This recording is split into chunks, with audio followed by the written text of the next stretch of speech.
Assalamualaikum warahmatullahi wabarakatuh.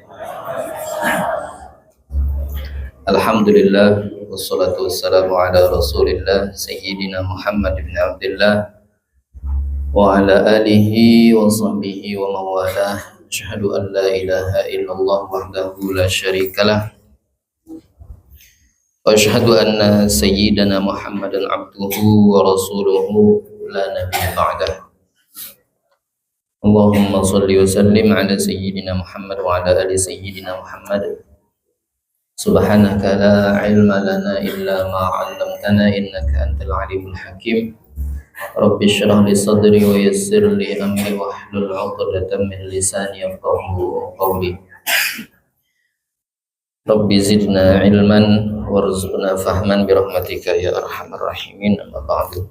Alhamdulillah, segala puji dan syukur kita kepada Allah Subhanahu wa taala, berkah limpahan nikmat, karunia, taufik, hidayah yang Allah berikan kepada kita sehingga sama-sama kita kembali bisa duduk hadir di majelis yang insyaallah senantiasa Allah curahkan rahmat dan juga keberkahan.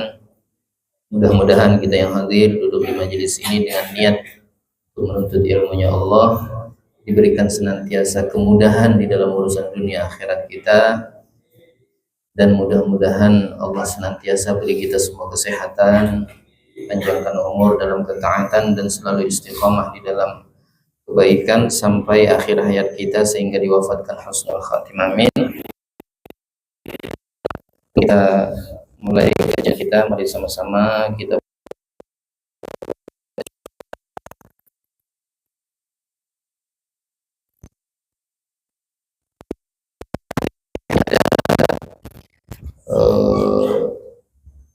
keberangkatan tim relawan dari IKABU, kemudian dari IKMR, dan seluruh saudara-saudari kita yang ikut serta membantu untuk meringankan beban saudara-saudari kita yang terkena musibah. Mudah-mudahan apa-apa yang sudah dikorbankan, bantuannya, baik hartanya, tenaganya, waktunya, dan juga doanya, menjadikan keberkahan untuk kita semua. Dan mudah-mudahan saudara-saudari kita yang terkena musibah, Allah ringankan beban dan dijadikan pahala yang berlipat ganda untuk mereka semua yang telah wafat. Tidaklah Allah wafatkan mereka semua kecuali dalam keadaan syahid, dalam keadaan baik, dalam keadaan husnul khatimah, dan keluarga-keluarga mereka yang masih diberikan oleh Allah keselamatan, dimudahkan urusan mereka, dan diberikan oleh Allah senantiasa kemudahan di dalam melanjutkan kehidupan mereka, dan diangkat seluruh musibah-musibah yang Allah timpakan kepada mereka. Dan kita yang mendoakan mudah-mudahan kita seberataan diberikan oleh Allah keberkahan usia, keberkahan harta, keberkahan waktu. Amin amin ya rabbal alamin. Al-Fatihah ala man wa sallallahu alaihi wasallam misli hadhihi al-munasabah wa ala kulli niyatin salihah wa ala man wa sallallahu alaihi wasallam wa ala man wa jami'u masyayikhina wa ila hadratin Nabi Mustafa Muhammad sallallahu alaihi wasallam. Al-Fatihah. A'udzu billahi minasyaitonir rajim. Bismillahirrahmanirrahim. Alhamdulillahi rabbil alamin arrahmanir rahim maliki yaumiddin. Iyyaka na'budu wa iyyaka nasta'in. Ihdinas siratal mustaqim. Siratal ladzina an'amta 'alaihim ghairil maghdubi 'alaihim waladdallin. Bapak Ibu jemaah sekalian yang dimuliakan Allah, lanjutan kajian kita yang telah lalu, masuk bab qasar. Faslun Syurutul qasri sab'atun. Pasal ini menjelaskan tentang syarat-syarat qasar. Itu ada 7. Yang pertama, ayyakuna safaruhu marhalataini. Hendaknya ada perjalanannya 2 marhalah. Yang kedua, wa ayyakuna mubahan. Hendaknya ada perjalanannya itu perjalanan atau musafir yang mubah. Yang ketiga, wal ilmu bijawazil qasri, dan mengetahui dengan bolehnya mengqasar. Yang keempat, wa niyatul qasri indal ihrami, berniat mengqasar ketika takbiratul ihram. Yang kelima, wa antakuna salatu rubaiyatan, hendaknya salat yang diqasar itu salat yang 4 rakaat. Yang keenam, wa dawamus safari ila tamamiha, terus menerus dalam keadaan musafir sampai sempurnanya salat, sampai selesainya salat. Yang terakhir, yang ketujuh, alla yaqtadiya bimutimmin, hendaknya tidak berjamaah dengan orang yang salatnya sempurna, fi juz'in min salatihi, pada sebahagian dari salatnya. Bapak Ibu jamaah sekalian yang dimuliakan Allah, jadi qasar atau yang kita sampaikan di kajian yang telah lalu, jadi qasar ini artinya meringkas salat yang tadinya 4 jadi 2. Tapi ini hanya diperuntukkan untuk salat-salat yang 4 rakaat. Kalau jamak kemarin menggabung dalam satu waktu salat, ya dikerjakan 2 salat. Kalau dimajukan berarti jamak taqdim, kalau dimundurkan berarti jamak takhir. Tapi dua salat yang digabung ini bukan yang kita contohkan kemarin. Sholli fardhu zuhri wal asri. Nah itu asli bujuran gabung. Kan ya dah. Sholli tidak bisa, cuma waktunya sama zuhur maksudnya. Jadi sholat zuhur selesai berarti hanya asar, atau di waktu asar berarti mundur. Sholat zuhur habis itu sholat asar sama ya. Selesai sholat zuhur habis itu sholat asar. Maghrib sama isya digabung. Mau dimajukan isyanya takdim, mau dimundurkan maghribnya takhir. Nah, sekarang kita qasar saja. Qasar saja. Artinya tidak menjamak nih. Nanti baru terakhir baru qasar jamak atau jamak qasar. Kalau qasar saja, sholatnya tetap di waktunya, tidak berubah. Zuhur ya di waktu zuhur, asar ya di waktu asar, isya ya di waktu isya. Waktu tidak berubah. Kalau qasar saja, yang berubah itu hanya jumlah rakaatnya, sama nanti niatnya ditambahi ada niat qasar. Jadi sholat zuhur 2 rakaat, karena masuk waktu asar sembahyang asar pulang 2 rakaat. Masuk maghrib sembahyang maghrib tetap 3 karena tidak bisa diqasar. Nanti masuk waktu isya sembahyang isya 2 rakaat. Nah itu lebih mudah. Nah syarat mengqasar ini harus terpenuhi 7. Jadi 7 syarat ini bila satu tidak ada, tidak sah qasarnya. Nah ini yang perlu kita ingat, bila kita musafir hendak mengqasar, kira-kira bila 7 syarat ini terpenuhi baru kita boleh qasar. Jadi hukum mengqasar itu apa? Hukum mengqasar itu boleh. Kalau mazhab Imam Asy-Syafi'i hukumnya mubah aja, bukan sunnah, mubah ya. Cuman nanti ada kalanya memang lebih bagus mengqasar ketimbang sembahyang sempurna. Misalkan zuhur lebih bagus 2 rakaat daripada 4 rakaat di waktu-waktu tertentu. Karena bila kita sudah mencukupi syarat, nah hukumnya boleh sudah nih. Tapi nanti ada kalanya memang mengqasar itu lebih afdal atau lebih utama. Kapan orang mengqasar itu lebih baik? Ini pilihannya kita ke Pekanbaru. Nanti kita bicara bahas syaratnya. Ini afdalnya dulu. Kita ke Pekanbaru.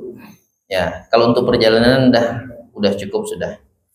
Anggaplah syarat terpenuhi. Sekarang kita ada 2 pilihan. Mau kita qasar apa salat zuhur di waktunya? Zuhur 4 rakaat. Mau qasar 2 rakaat atau tetap 4 rakaat salat sempurna? 1. Lebih bagus mengqasar. Siapa yang lebih bagus mengqasar? Pertama, liman yuqtada bihi. Dia adalah orang yang diikuti oleh orang lain. Misalkan ketua rombongan, pimpinannya, orang bila beliau nih qasar, orang 4 juga mengqasar. Jarsidin salat 4 rakaat zuhur, 4 juga orang 4 rakaat. Karena dia yang diikutinya imamnya, kepalaannya sudah. Nah, kalau kita jadi yang mimpin, misalkan kita memang bawa rombongan, maka untuk kita bagus qasar. Jamaahnya kada wajib juga mengqasar. Terserahlah jamaah mau ikut kita, berarti yang qasar. Alasannya kenapa kita sebagai pemimpin apa ngarannya dianjurkan atau lebih bagusnya untuk kita mengqasar supaya tidak menyulitkan jamaah yang ikut kita. Tapi nanti untuk jamaah silahkan memilih. Kalau nya tetap hendak sembahyang 4 rakaat, yaitu pilihannya. Tapi kada berjamaahwan kita. Ya, nya hendak sembahyang 4 rakaat aja lah.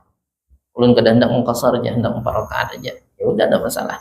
Tapi kan imamnya dah mengqasar. Ini kalau misalkan imamnya sembahyang 4 rakaat, mak jamaah ini hendaknya mengqasar, cuman karena imamnya 4 rakaat, ya berat hati. Tapi mau kada mau, saya 4 rakaat juga.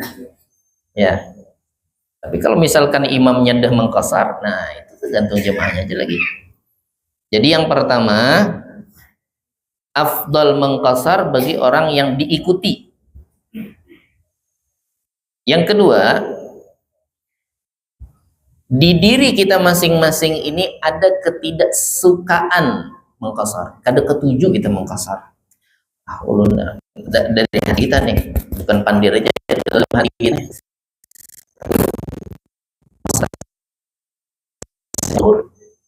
Ya,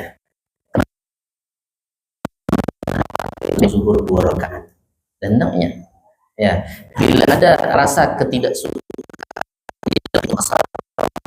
pribadi, lebih baik mengqasar.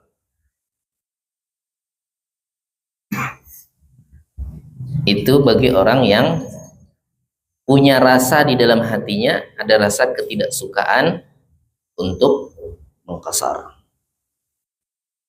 Bukan masalah sunnah atau kada, ya cuma memang kayak pembawaan hatinya kada puas saja rasanya kalau sembahyang zuhur tuh 2 rakaat, asar 4 rakaat, tetapnya hendak misalkan 4 rakaat.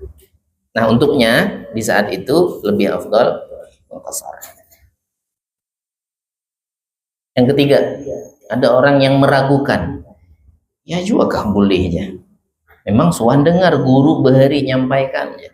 Bahari tapi umur 60 dan orang nih ya, bahari waktu umur 15 wah belajar tentang masalah musafir nih, ada sembahyang yang boleh 2 rakaat ya zuhur, ya juga keboleh nih, diragu rasanya boleh kan tidak. Jadi bagi orang yang meragukan boleh tidaknya mengqasar, maka untuknya di saat itu lebih bagus mengqasar.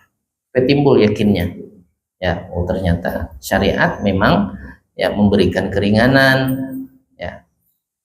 Nah, jadi bagi orang yang ragu tentang boleh atau tidaknya mengqasar, maka baginya pada saat itu lebih baik mengqasar. Ibu jamaah sekalian yang dimuliakan Allah. Nah, untuk syarat-syarat boleh mengqasar, yang pertama ayyakuna safaruhu marhalataini. Perjalanannya jarak tempuhnya minimal 2 marhalah. Dua marhalah ini banyak pendapat tentang hitungan jarak, perbedaan ulama. Jadi perbedaan itu salah satu di antara munculnya orang dulu mungkin kadada bisa, kalau ini kan kita buka aja Google Map tuh, tulis kemana tujuan kita dan posisi kita sekarang di mana, ketik, klak, langsung timbul berapa kilo jarak tempuh jika perjalanan ditempuh pakai jalan mobil misalkan, ya, atau misalkan pakai lewat kendaraan udah kelihatan sudah jaraknya.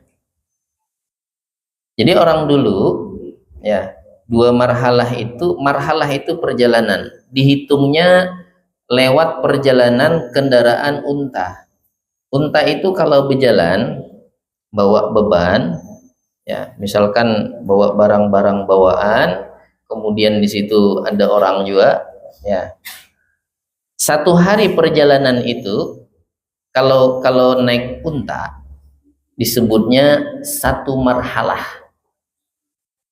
Bila unta ini non-stop siang sama malam, berarti satu kali perjalanan seharian itu satu marhalah, malamnya semalaman disebut dua marhalah. Jadi perjalanan unta seharian semalaman, dua marhalah tuh. Atau kalau perjalanan unta itu semalaman aja, malam aja, karena siang panas misalkan, berarti dua malam. Bila siangnya istirahat, malam aja, bila mulai maghrib mulai jalan sampai subuh nanti, karena malam besok gitu lagi, sama juga dianggap disebut dua marhalah. Ataunya siang aja karena musim dingin, daerah Timur Tengah misalkan, kalau malam dingin banget, jadi siang ngambil perjalanannya, jadi pagi sampai sore, karena besok pagi sampai sore. Intinya seharian semalaman, atau 2 hari atau 2 malam, 2 kali perjalanan, maka disebut dua marhalah, ya. Nah, pertama, ulama ada yang mengatakan di antara perjalanan dua marhalah itu jarak tempuhnya 89 kilo, 40 meter. 89 kilo, 40. Itu dua marhalah. Ada juga yang bilang 85 kilo. Jadi beda-beda. Jadi kalau kita hendak hati-hatinya ambil yang jarak jauh, hanya kita mengqasar. Jadi perjalanan yang bakal kita tempuh. Tapi ini jangan, nah, ada juga orang yang menganggap bila perjalanan kita menempuh sudah menempuh dua marhalah baru dia berani qasar. Kata juga macam itu. Jadi fahamnya begini, perjalanan yang bakal kita tempuh ini jarak tempuhnya dua marhalah meskipun belum menempuh jarak itu. Karena ada ukurannya kapan kita diperbolehkan mulai menjama, mulai mengqasar. Kita fokus ke qasar dulu. Kapan kita diperbolehkan qasar? Yang jelas bukan perjalanan yang sudah ditempuh seukuran dua marhalah. Kalau ke sini ke Pekanbaru, dua marhalah itu Kerengat lah. Ya, Kerengat tuh insya Allah, ya, berapa? 90-an. Nah, 90-an berarti udah tuh. Tapi kadang mesti kita mengqasar itu kalau sudah sampai Rengat baru qasar. Kalau kita berangkatnya jam 11 sampai Rumbai itu udah masuk zuhur, itu udah boleh. Nah, nanti kita sebutkan. Dia beda-beda nanti batasan-batasannya. Jadi perjalanan dua marhalah itu asal muasal perbedaan tafsir mereka para ulama, diantaranya mengukur jarak tempuh perjalanan unta yang bawa beban itu kalau seharian semalaman berapa jaraknya. Nah, itu yang diperdebatkan oleh mereka para ulama. Kalau di kitab ini, di kitab Ghayatul Muna karangan Syekh Ad-Duktur Muhammad bin Ali bin Muhammad Ba'atiyah, murid daripada Habib Hasan bin Abdullah Syatiri, beliau katakan 89 kilo, 40. Itu dua marhalah. 89 kilo, 40. Jadi kurang lebih 90 kilo lah. Kita hendak hati-hati ambil yang ini. Supaya kada ragu lagi. Tapi memang ada yang di bawah ini, bahkan di bawah 80 pun ada. Pendapat ulama di bawah 80 kilo pun ada yang mengatakan dah masuk 2 marhalah. Baik. Kemudian, nah kapan kita mulai boleh maqasar salat? Wa ibtida'u tarakhusi bis safar qasran wa jam'an yakunu bi mufaraqati mahallil iqamah wa dzalika bi mufaraqati madinatihi aw qaryatihi aw mahallatihi fa in kanat al madinah wal qaryah musawwarah fa bi mufaraqati suriha wa in kanat ghaira musawwarah fa bi mufaraqati al bunyan fil qaryati wal madinah wa bil khiyam in kana mujtami'an walau kan mutafarriqa wa kanat hillatun wahidah fa bimufaraqatil khiyam aidan wa kan mutafarriqa wa laysat hillatun wahidah bada tarakhus indal ibti'ad an khimatihi. Terhitung mulai bolehnya kita mengqasar, tapi ulun kurang tahu nih kalau pendapat selain ini. Yang kami kaji sama seperti di dalam kitab Busyrul Karim karangan Syekh Sa'id Ba'sin juga menyebutkan sama kayak ini. Jadi kata beliau mulai kita mengqasar itu atau menjamak sama nih. Qasar jamak sama ketika kita sudah keluar dari batasan kampung atau kota tempat tinggal kita. Bila kita sudah keluar dari perbatasan kampung atau tempat tinggal kita, maka kita sudah diperbolehkan mengqasar dan menjamak. Ada berbagai macam perbatasan kampung itu atau kota. Di antaranya ada yang pakai gerbang, pagar gerbang masuk. Anda memasuki Tembilahan misalkan, Anda memasuki desa anu misalkan, nah itu musyawarah disebutnya, bebatas, bepagar. Bila sudah masuk ke dalam berarti udah kampung kita, bila keluar situ ada lagi kampung kita. Itu kalau misalkan ada pembatasnya. Kalau misalkan tidak ada pembatas seperti itu, fabi mujawazatil umran, maka dengan melewati rumah terakhir kampung tuh. Seperti kita di kampung-kampung, ada rumah paling ujung, itu masih misalkan masuk kampung A. Yang sebelah sana bila jumpa rumah lagi itu kampung B sudah tuh. Nah, kita kalau lewati rumah terakhir di kampung kita, lewat dari situ, itu udah boleh jamak qasar. Yang ulun belum jumpa, ya, nah inilah terbatasan kami. Ya, belum jumpa ulun nih.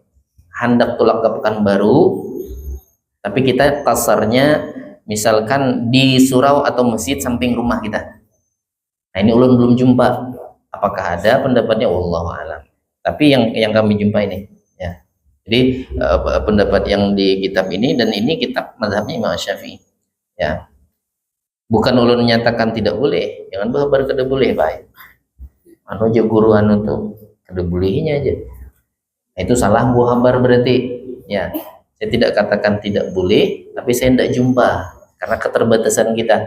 Ya. Intinya cuma sampai belum pernah kami jumpa. Kalau yang pernah dengar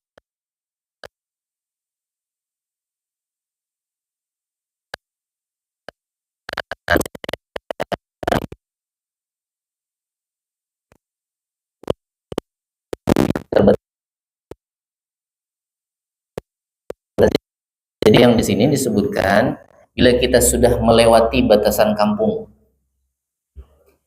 Ada juga dia tidak pakai pagar, cuman perbatasan kampung A sama kampung B itu jisrun. Jisir itu jembatan, sungai.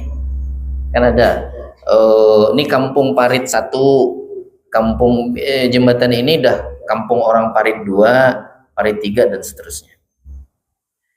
Tidak ada gerbang. Ya, rumah pun berdekatan, cuman antara kampung A dengan kampung B pembatasnya apa? Parit. Sama bila lewati itu berarti kita sudah keluar dari kampung kita, boleh jamak qasar. Jelas Bapak Ibu? Ini kalau kita di Tembilahan, bila keluar dari Tembilahan, ya mana batasannya keluar dari Tembilahan? Ya, jamak qasar. Kalau ke Rumbai sana tuh ada Tembilahan lagi orangnya. Kalau Palas itu Tembilahan lagi, ada masih Tembilahan, ada lagi Tembilahan. Tembilahan dulu masih Tembilahan lah. Ya. Yang jelas Kalau inya kota, keluar dari kota. Kalau inya misalkan kampung, desa kan bisa keluar dari desa tuh. Ya. Tapi kalau masih di ruang lingkup situ belum dianggap keluar, masih sekeliling kota terus masih sekeliling desa tersebut atau kampung tersebut. Jadi bimufaraqati mahallil iqamah, dengan dia berpisah meninggalkan tempat mukimnya ia, baik itu kota atau kampung atau tempat tinggalnya. Nah, itu tadi bila berpagar pembatasnya antara kampung A dengan kampung B lewati pagar. Kalau tidak ada pagarnya rumah terakhir ya. Atau misalkan pembatasnya itu jembatan tadi. Ya, antara kampung A dengan kampung B. Nah, bila kita sudah lewat situ, nah, silahkan mau jamak mau qasar. Boleh. Ya. Kemudian kita boleh mengqasar ya, selama kita masih di perjalanan. Apabila kita sampai ke tempat tujuan yang kita tuju,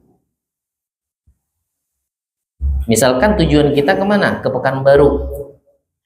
Bisa masih dianggap di Pekanbaru itu kita orang yang musafir, bisa juga tidak lagi. Ada di sini yang di antara jemaah yang rumah di Pekanbaru? Contoh aja. Marah, iya pun tidak apa siapa? Yang mana ulun nyampaikan? Pak Haji dari Pekanbaru di rumah. Ibu-ibu? Pak Haji enggak ada. Jakarta? Anggaplah Pak Haji bisi rumah di Pekanbaru Ji.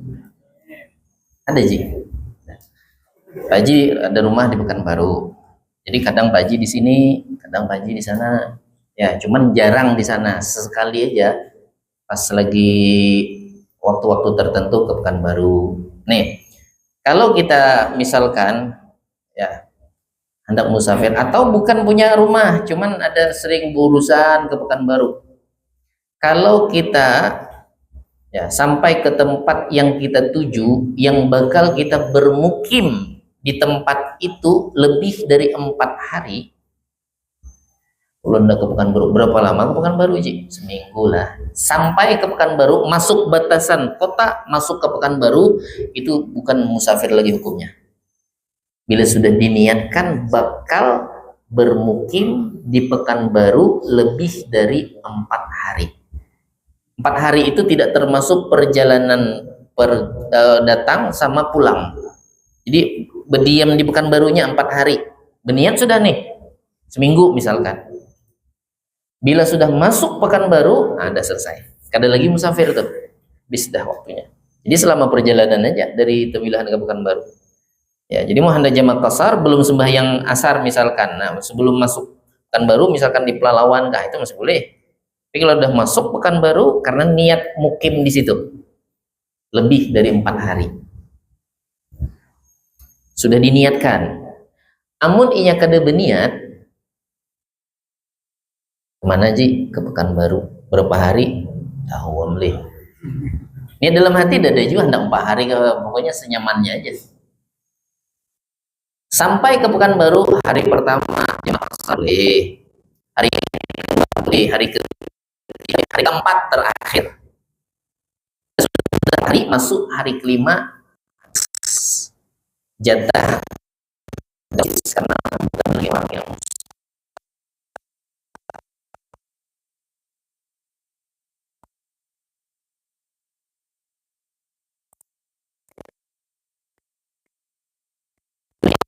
masuk Pekanbaru masih boleh jamak qasar bila tidak berniat bakal mukim lebih dari 4 hari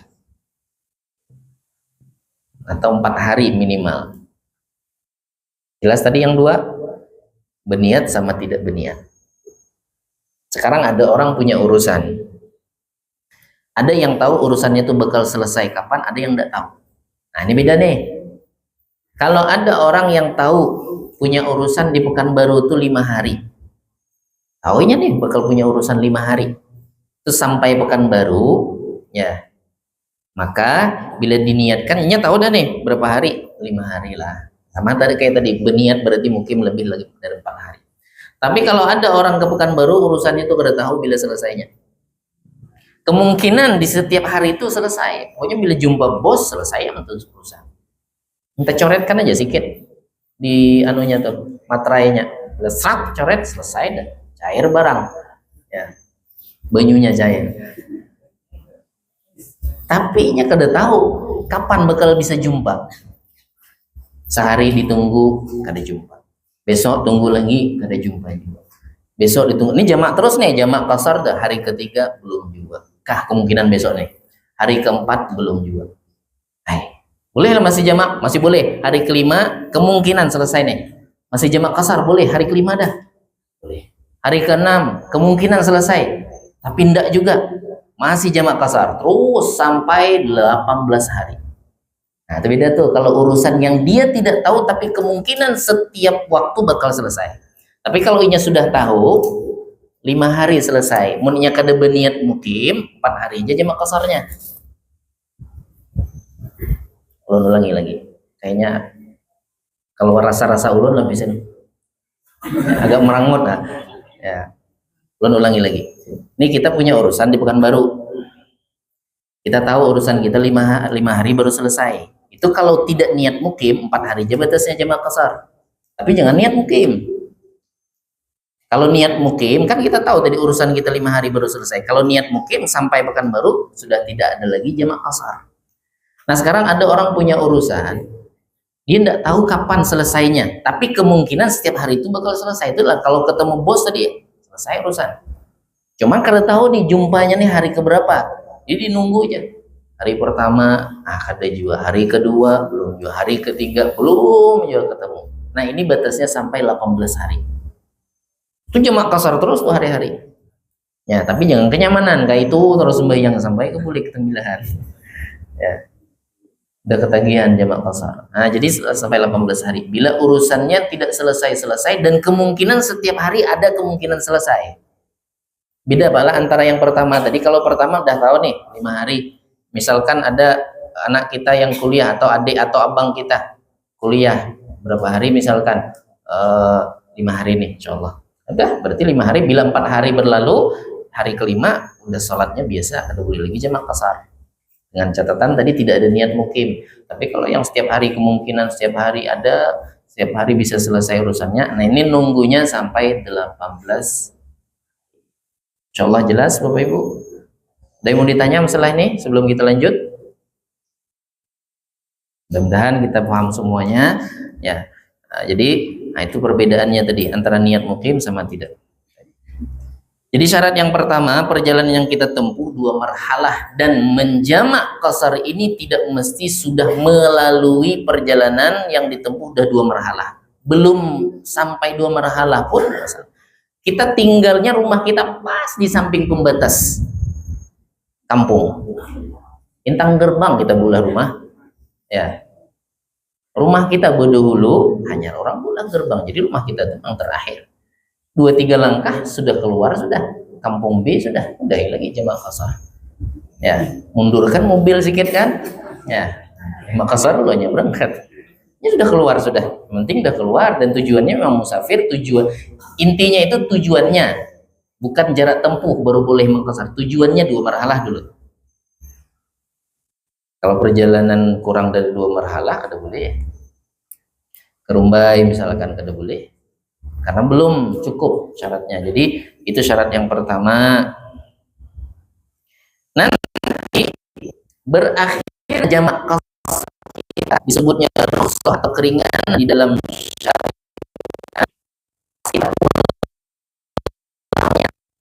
Kalau sudah masuk pembilahan lagi atau masuk pembatasan atau ke gerbangnya atau lewati jembatan masuk dah ke arah kampung kita, ini udah habis juga. Oke. Ini kampung kita nih ada gerbang. Bila kita masuk ke sini berarti kampung kita. Bila kita lewat dari gerbang itu belum kampung kita. Nah, untuk jamak kasar hanya diperbolehkan sebelum masuk kampung. Bila belum masuk kampung masih boleh. Misalkan kita balik dari Pekanbaru, nah singgahan dulu di Rumbai lah. Kita sembahyang maghrib jamak kasar, misalkan bakal malam nih masuk sini, masih boleh jamak kasar di dekat jembatan Rumbai, masjid sebelah kanan dari arah sana. masih boleh jamak kasar situ. Sudah sampai tembilahan ini ringan benar lagi. Ya. Tapi bila tidak, maghrib aja di situ misalkan sampai tembilahan hanya qasar isya, itu kada boleh lagi. Ya, kada boleh lagi di qasar isyanya. Kain aja isyanya qasar aja. Di mana mau qasarnya? Di rumah.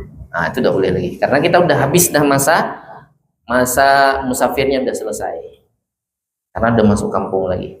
Jadi boleh mengkasar keluar dari kampung, ya. Boleh mengkasar ketika perjalanan pulang sebelum masuk kampung. Bila sudah masuk, bisa. Itu syarat yang pertama. Kemudian syarat yang kedua. Syarat yang kedua ayyakuna mubahan. Hukum perjalanannya mubah. Bukan makruh, apalagi haram. Orang yang boleh mengkasar itu hanya orang yang perjalanannya itu hukumnya mubah minimal. Apalagi kalau sunnah jelas boleh. Apalagi kalau wajib. Jadi hukum musafir itu ada 5. Ada orang musafirnya wajib, ada orang musafirnya sunnah, ada orang musafirnya mubah, ada orang musafirnya makruh, terakhir haram. Wajib, sunnah, mubah, makruh, haram. Yang boleh mengkasar minimal mubah, berarti 2 ini kada boleh nih. Kalau wajib jelas boleh, sunnah jelas boleh, mubah terakhir. Mun makruh kada boleh lagi. Kada ada keringanan bagi orang yang musafir makruh walaupun jaraknya sudah memenuhi syarat, tapi perjalanannya makruh. Ini tidak ada keringanan untuk menjamak dan qasar. Begitu juga apalagi kalau yang haram. Itu jelas tidak boleh. Pertama, kapan dihukumkan musafir itu wajib? Wajib itu perjalanan seperti untuk melaksanakan ibadah haji pertama kali. Itu wajib belum? Ya, perjalanan pertama kali itu musafirnya hukumnya wajib karena menggugurkan kewajiban. Umrah pertama kali, mazhab Imam Syafi'i mengatakan umrah itu wajib, kecuali Imam Malik. Imam Malik bilang sunnah, dan bilang sunnah muakkad.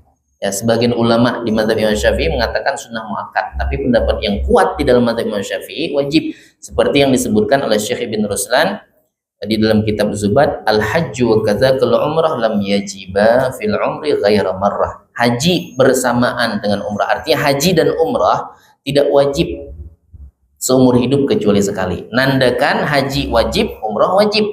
Nah, disebutkan haji dan umrah, kata Syekh bin Ruslan, tidak wajib seumur hidup kecuali sekali. Bila sudah pernah haji sekali, umrah sekali, itu berarti sudah gugur kewajiban. Yang lainnya itu sunnah aja lagi. Sekali berangkat umrah ada yang 2 kali, ada paket yang 3 kali, ya umrahnya nih macam-macam ya. Ada yang mungkin lebih dari itu. Ada kalau umrah mandiri lebih lagi, ya umrahnya. Kalau biasa kan terapel 2 kali atau 3 kali misalkan. Mau yang hendak lebih. Jadi yang wajib itu yang pertamanya. Maka yang kedua tuh boleh sudah hendak mengumrahkan siapa. Misalkan ada keluarga yang telah wafat diumrahkan. Jangan yang masih cucungkong beruku masih di rumah diumrahkan kawan. Itu belum boleh lagi. Ya, orangnya sehat lagi, sehat walafiat. Ini malahan bagi ongkos nih karena umrah aja. Bayarkan separuh. Kasihan juga yang tolak umrah tadi. Insyaallah aja si Ano tuh ngongkosi aku separuh, kita umrahkan aja. Lantas kawan buring agak rasa kadanya rupanya diumrahkan kapan. Kecuali kalau makdub itu sakit tapi sudah tidak diharapkan lagi kesembuhannya, fisiknya udah kuat lagi, atau terlalu tua, tingkat lagi uzur banget sudah. Itu boleh dibadalkan haji atau umrah. Punya masih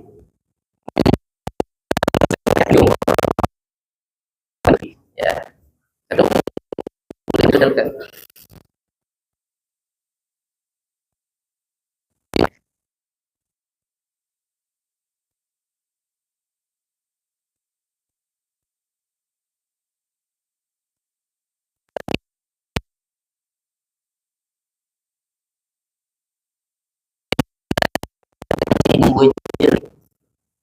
Artinya untuk harapan sembuh tuh bisa dikatakan sesuai dengan ilmu medisnya 0%.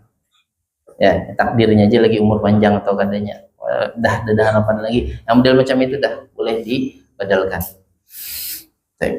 Nah, jadi perjalanan umroh pertama, haji pertama itu wajib. Kemudian musafir yang wajib lagi bayar hutang. Janji sudah bayar hutangnya, hanya nanti ke sana. Sampai waktunya tulaknya. Ya, jauh. Tembilahan Jakarta misalkan. Mau janji nanti sampai bulan ini saya ke sana bayar. Sampai waktunya tuh tempo yang ditentukan, maka yang musafir hendak bayar hutang tadi hukumnya wajib. Perjalanan itu wajib. Udah jelasnya boleh jamak qasar. Jadi perjalanan yang hukumnya wajib ya, musafir untuk haji, kemudian melunasi hutang. Yang kedua, sunnah. Kapan sunnah? Ya, ziarah makamnya Rasul sallallahu alaihi wasallam. Mudahan kita seberataan ya, sampai kota Mekah dan Madinah. Allahumma yassir lana ziyarata Mekah wal Madinah wa tarib hadramaut. Amin ya rabbal. Allah mudahkan kami untuk sampai ke tanah suci Mekah dan Madinah, dan mudah-mudahan bisa menginjakkan kaki di Tarim Hadramaut. Amin ya rabbal. Tarim itu disebutnya haramu ahlil bait. Ya. Kalau tanah suci di atas muka bumi ini tanah suci Mekah, Madinah. Makanya disebutnya haramain. Haram, tanah haram, tanah suci. Kata Habib Abdurrahman bin Syekh Al-Attas Allah yarham, kata beliau, wa tarim haramu ahlil bait. Kota Tarim itu tanah sucinya keluarganya Nabi sallallahu alaihi wasallam. Ya, dan kita diberikan oleh Allah kesempatan sampai jajakkan kaki ke sana. Amin ya rabbal. Nah, ziarah makam Rasulullah itu musafirnya hukumnya sunnah. Begitu juga haji yang kedua setelah menggugurkan kewajiban, tulak pulangnya haji. Jadi Nabi sallallahu alaihi wasallam, man hajja hajjan, siapa yang haji sekali, faqat siapa yang melaksanakan ibadah haji sekali, faqad adda fardhahu, maka sungguh dia telah menunaikan kewajibannya. Wa man hajja tsaniyan faqad dayana rabbahu, siapa yang pergi haji kedua kalinya, maka sama dia seolah-olah menghutangi Tuhannya. Wa man hajja tsalisan, siapa yang haji 3 kali, haramallahu sya'rahu wa basyarahu 'alan nar, Allah haramkan rambut dan kulitnya disentuh oleh api neraka. Ya Allah, beruntungnya mereka yang sudah haji sampai 3 kali. Ya, mudahan naik kita juga. Kadang mustahil kada baik. Ya, dan kita sampai juga haji sampai berkali-kali, bahkan sampai 3 kali. Jadi musafir untuk haji yang kedua itu udah sunnah hukumnya. Ya, umroh, kalau kita sekali tulak umroh itu otomatis sudah yang keberapa kali dah tuh. Sebab sekali tulak tuh aja dah lebih dari sekali. Baik. Kemudian kapan lagi disunnahkan? Musafir untuk silaturrahim. Silah artinya menyambung, rahim kasih sayang. Syekh Ibrahim Al-Baijuri menyebutkan makna daripada silaturrahim itu al-ihsanu 'alal aqaribi. Itu silaturrahim tuh.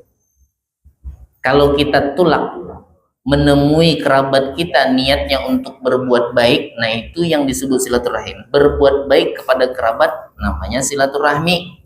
Kata Syekh Ibrahim Al-Baijuri dalam kitab Hasyiatul Baijuri, al-ihsanu 'alal aqaribi, berbuat baik kepada kerabat namanya silaturahmi. Amun kita ya, kalau kita jumpai kerabat niatnya hendak berkelahian, itu kada silaturahmi itu. Lawas dekat-dekat tamu aja hendak nunti aja. Ya, mama mai. Tahu mama mai? Marah-marah. Ya. Memang lama dah kada jumpa. Jangan disebut itu silaturahmi. Jadi silaturahmi itu ya berbuat baik kepada kerabat. Jadi maknanya lebih umum. Walaupun kita kada datang, tapi kita berbuat baik. Kan pernah dulu belum contohkan, kerabatnya jauh. Di Indonesia satu, di luar negeri satu, di manakah tinggalnya? Teleponan. Kalau ini itu ada zamannya udah pakai video call, ya apa kabar nek, apa kabar paman, bibi, aci, angah, apa kabar di sana? Alhamdulillah baik, ya sehat sehat. Nah itu nanyakan kabar, ujungnya kena aci minta nomor rekening cik. Semangat acinya bagi ya ada instrumen lah aja, yang mana banyak rupanya bisi ya, barang aja cik ai, yang penting sampai ke sana. Tadi dikasih ke luar, masuk, lihat di apa tuh yang di HP itu SMS banking $500. Wah, tapi masuknya pakai rupiah deh, misalkan anggaplah 5 juta gitu, langsung syukur acinya, untungnya bisa kemanakannya. Silaturahim lah juga, silaturahmi menurut Syekh Ibrahim Al-Bajuri. Kenapa? Berbuat baik, senangnya ya. Ini kalau video call aja Bu Mamai, nih lawasnya sudah datang sudah, apa Bu Mamai nangis iba di telepon ya, aku tadi habis silaturahmi kan, nangisnya aja karena dimamai ya, itu kan ada silaturahmi ya. Jadi silaturahmi itu al-ihsan alal aqarib, itu makna silaturahmi. Nah kalau kita musafir niatnya untuk berbuat baik kepada kerabat, hukumnya sunnah. Ada lagi hukum musafir itu mubah. Kapan musafir itu dihukumkan mubah? Kasafarin litijarah. Ada orang musafir niatnya berdagang. Orang ini kalau orang Banjar nyambetnya bebelok. Kalau bahasa Minangnya apa? Nggalih. Nggalih. Ya, nggalih. Ya, lain menyembelih. Salah dengar kita Banjar nyembelih. Ya. Pergi ke Jakarta, pergi ke Bandung, pergi ke Jawa Timur misalkan, mana kan. Niatnya untuk dagang, belanja, ini musafir ya, untuk jual beli. Nah itu hukum musafirnya mubah. Dan ini ya batasan terakhir boleh kasar itu kalau minimalnya musafirnya itu mubah. Jadi kalau untuk dagang boleh. Yang kada boleh ini yang makruh sama yang haram. Kapan musafir itu makruh? Satu, dagang juga cuman dagang keliling ke sana sini antar provinsi sudah kelasnya, tapi jualan akfanul mauta, jualan kain kafan. Kemana-mana jualan kain kafan. Setiap kali singgah di kota orang, mudahan banyak yang mati. Amin. Laku kain kafan kan? Berdagang, jualan kain kafan. Itu perjalanannya hukumnya makruh. Bukan jualan kain kafan yang kada boleh, musafirnya yang makruh. Kalau jualan kain kafan di pasar boleh, di toko kita boleh. Tapi kalau bolak-balik ke sana sini, ya ini musafirnya hukumnya makruh. Karena satu tadi, kurang bagusnya bila ada orang meninggalnya tetap senang. Kenapa? Sebab jelas lakukan kafan sudah, maka musafirnya makruh. Kemudian makruh lagi musafir itu kasafari wahdah, kemana-mana seronganan, Jakarta seronganan, Pekanbaru seronganan, padahal kan laki bu, dua bini itu makruh bang seronganan kemana-mana ya. Musafir sendirian kemana-mana jauh seronganan bang ya. Nah itu hukumnya makruh. Jadi musafirnya kita sendirian hukumnya makruh. Kasafarihi wahdahu, seperti musafirnya seseorang sendirian, maka hukumnya makruh. Bila sudah makruh, kada boleh lagi jamak kasar. Nah ini kalau wallahu alam, kalau ada kaul lagi pendapat yang lain. Nah ini kebanyakan kita Jakarta seronganan. Ya, Pekanbaru seronganan dari kita. Kadang ngajak kawan. Nah ini sebenarnya kalau di mazhab Imam Syafi'i, musafir sendirian hukumnya makruh, dan bila hukumnya makruh maka tidak boleh lagi untuk mengqasar. Kemudian yang terakhir haram. Haram ini niat maksiat. Tapi haram ini ada 3 bagian ya. Yang tidak boleh itu niat dari rumah sudah mau maksiat. Nah ini tidak boleh di perjalanan untuk jamak qasar. Ya kada sahnya jamak qasar. Niat dari rumah kemana? Ke kota ini misalkan, mau ngapa? Berjudi, mau ngapa? Mau mencuri, mau ngapa? Pokoknya intinya tujuannya untuk maksiat. Turun dari rumah sudah berniat untuk berbuat maksiat. Ya, maka musafirnya hukumnya haram dan tidak ada rukhsah. Tidak ada keringanan di dalam syariat untuk ya menjamak dan mengqasar salat. Nah, cuman nanti insya Allah kalau saya jumpa, saya lihat dulu di insya Allah di keterangan-keterangan lain. Ya, insya Allah nanti saya sampaikan lagi masalah musafir sendiri, karena ini banyak yang dilakukan orang nih. Lalu songanan ya hendak membeli shopping barangnya, ya urusan hendak ancam ringkas ya saya daripada ribet misalkan, ya songanan aja. Kalau dulu ulama yang bermata Imam Syafi'i yang membolehkan walaupun sendiri atau di saat-saat tertentu. Kalau di sini sebatas itu aja. Kasafarihi wahdahu, hukumnya makruh. Musafir sendirian. Nah, kalau sudah musafir hukumnya makruh, maka tidak ada keringanan baginya untuk jamak qasar. Nah, kalau misalkan ini memang pendapat yang mu'tamad atau ada beberapa pendapat, insyaallah nanti ya, mudah-mudahan ada jumpa. Ya, bukan kita memudahkan, tapi memang kebanyakan orang kasihan kayaknya. Kalau yang musafir sendirian ini jamak qasar kalau dinyatakan tidak sah karena kurang syaratnya. Karena keterangan yang kita baca ayyakuna mubahan. Musafirnya yang mubah, yang boleh qasar itu mubah, makruh pada boleh. Haram apalagi. Ya, yang boleh kalau mubah boleh, apalagi sunnah. Kalau sunnah boleh, apalagi yang wajib. Nah, yang bermasalah ini yang makruh. Sedangkan musafir yang dianggap makruh itu orang yang musafir sendirian. Ini makruh perjalanannya. Ya. Nanti insya Allah mudah-mudahan ini kita garis bawahi dulu insya Allah. Artinya kita cari lagi. Bukan kami ingin mencarikan solusi supaya memudahkan. Karena kebanyakan orang macam ini. Bilanya tolak sudah.